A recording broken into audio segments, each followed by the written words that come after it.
placed on a rough inclined plane of inclination theta. As the theta is increased from 0 to 90 degree, the contact force between the block and the plane, ठीक है।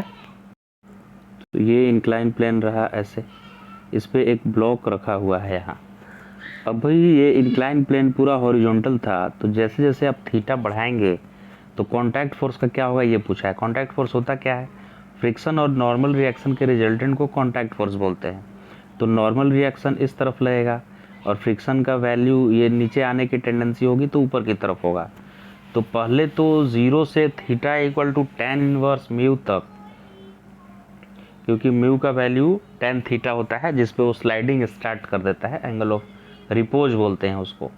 तो जब तक आप tan inverse mu तक theta की value नहीं करते हैं तब तक स्टैटिक फ्रिक्शन लगेगा, और स्टैटिक फ्रिक्शन अपना वैल्यू एडजस्ट करते रहता है, मतलब अपना वैल्यू बढ़ाते रहता है थीटा बढ़ने के साथ साथ।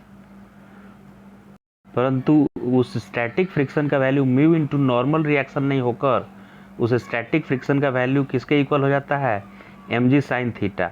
जितना स्लाइडिंग टेंडेंसी है उतना ही फ्रिक्शन फोर्स अपना वैल्यू एडजस्ट करके इक्वल कर लेता है। फ्रिक्शन की maximum value mu into normal reaction होती है, लेकिन वो कब होता है, जब लिमिटिंग फ्रिक्शन का वैल्यू है।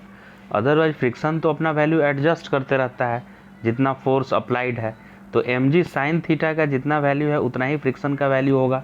कब तक, जब तक स्लाइडिंग नहीं हो रहा है। तो फ्रिक्शन का वैल्यू कितना हो जाएगा, फोर्स का वैल्यू mg साइन थीटा के जगह पर mg साइन थीटा हो जाएगा, ठीक है।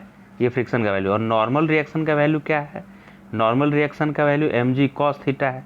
तो mg साइन थीटा तो फ्रिक्शन का वैल्यू हो गया, और mg cos theta normal reaction. Friction का value mu into normal reaction नहीं है, वो कब है, वो लिमिटिंग फ्रिक्शन है।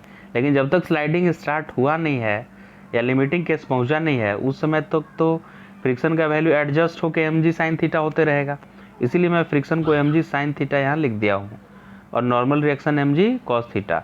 इन दोनों में आप common m square g square sine common ले लीजिए, तो sine square theta cos square theta 1 हो जाता है। तो mg बाहर आ जाएगा, mg रूट से, तो इसका वैल्यू mg बाहर आ गया, और साइन स्क्वायर थीटा और कॉस स्क्वायर थीटा दोनों कॉमन लिए तो 1 आ गया उसका वैल्यू। तो इसका मतलब कि शुरू में तो रिमेन कांस्टेंट रहा, क्योंकि sign square theta cos square theta 1 हो गया और mg एक कांस्टेंट है। तो tan इनवर्स म्यू तक कांस्टेंट रहा। अब अगर लिमिटिंग फ्रिक्शन जितना हो रहा है, एंगल ऑफ रिपोज को आप पार कर गए तो स्लाइडिंग स्टार्ट हो जाएगा, और उस केस में ये जो फ्रिक्शन है इसके जगह पर मुझे लिखना पड़ जाएगा म्यू इंटू नॉर्मल रिएक्शन, यानी नॉर्मल रिएक्शन कितना, mg कॉस थीटा का स्क्वायर प्लस, मतलब पूरे इतने का स्क्वायर प्लस एक नॉर्मल रिएक्शन का वैल्यू mg कॉस थीटा का स्क्वायर। तो इन दोनों में mg कॉस थीटा का स्क्वायर कॉमन ले लीजिए, खाली म्यू स्क्वायर बच जाएगा, m square g square cos square theta. तो उसको कॉमन लेंगे तो म्यू mg कॉस थीटा में म्यू को छोड़कर बाकी सब बाहर आ जाएगा, और रूट के अंदर क्या बच जाएगा, म्यू स्क्वायर और प्लस इसका वाला बच जाएगा 1। तो इसमें कॉस थीटा आप देख सकते हैं कि आप थीटा इंक्रीज करेंगे तो कॉस थीटा डिक्रीजिंग फंक्शन है, थीटा बढ़ाने पे कॉस थीटा की वैल्यू कम होती है, तो यानी ये और कम होने लगेगा। ये बात प्रूव हो गया कि स्टार्टिंग में कांस्टेंट है तो फर्स्ट रिमेन कांस्टेंट और देन डिक्रीजेज। ये सेकेंड ऑप्शन करेक्ट है इसका।